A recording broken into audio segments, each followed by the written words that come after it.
ginawa ko na lang kasi nga hindi siya makagawa ng, sabi ko sa kanya, gumawa ka ng playlist mo.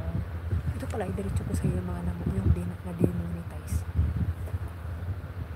Ano yun eh, yun yung nagbayad ako ng 3K para sa kapatid ko, para mamami. Tapos nagkaroon kami ng conflict na dalawa dahil nagbayad ako pero hindi niya kinumpleto yung 3K na double hits ng kapatid ko. Humingi ako ng tulong sa ibang tao. So ngayon, nagbayad ulit ako. Tapos yung kapatid ko naman, hindi na niya inasikaso kasi busy siya sa gobyerno. Ano siya, ay nasa munisipyo, trabaho niya. Ano siya, maganda yung work niya, kaya hindi na niya, parang pinabayaan niya yung work niya na ako yung nagpag-call para mag-monetize siya. Ngayon, yung tao na yun na tumulong sa akin, yun yung Dalimoni na kanina pinuntahan ko siya dahil isa yung views niya. Pinuntahan ko para makatulong ako sa kanya, nag-stay ako sa kanya, isang channel ko.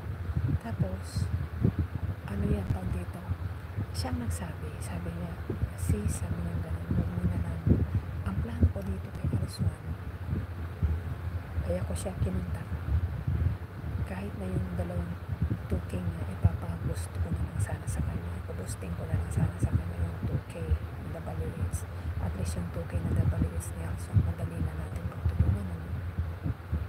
Sabi niya sa akin, huwag mo nang gawin sis kasi nasisilip na ngayon, niluluwaiti ang mga posting.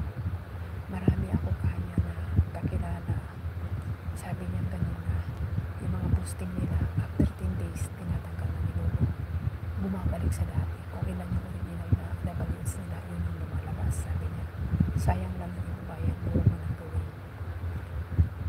Ayaw ko kasi, ikaw ba, gusto mo bang ipag-boost yung bahay mo? Total 6 yung yung banana niya hindi nabawasan, pero yung 4,000 yung 4K na WS niya, yun yung tinanggal ni Lolo.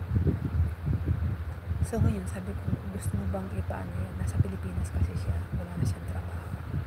Gusto mo ba ako na ipaboost mo yan? Tutulungan kita ng konti. I mean, pwede ko siyang bigyan ng kahit na yung 2K din. Ay ko, tulungan kita.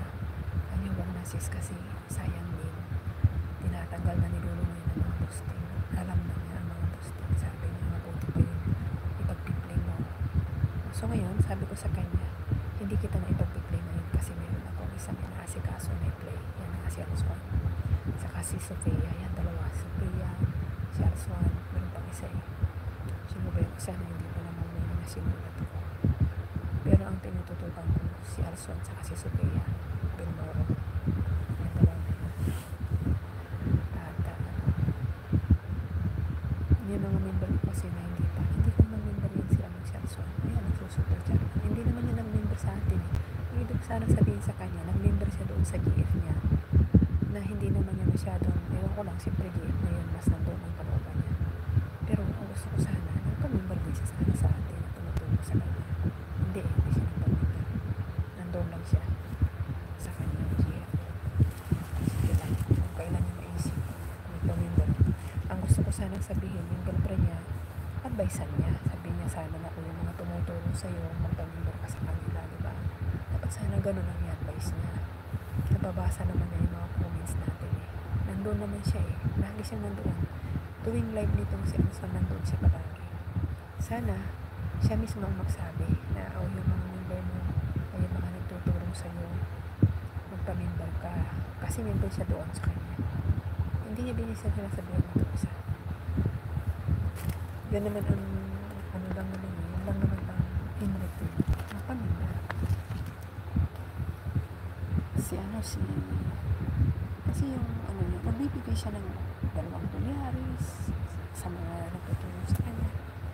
Pero iba pa rin yung member siya kasi pagka nagpa-member siya, continuous yung nila support nila sa kanya. Diba?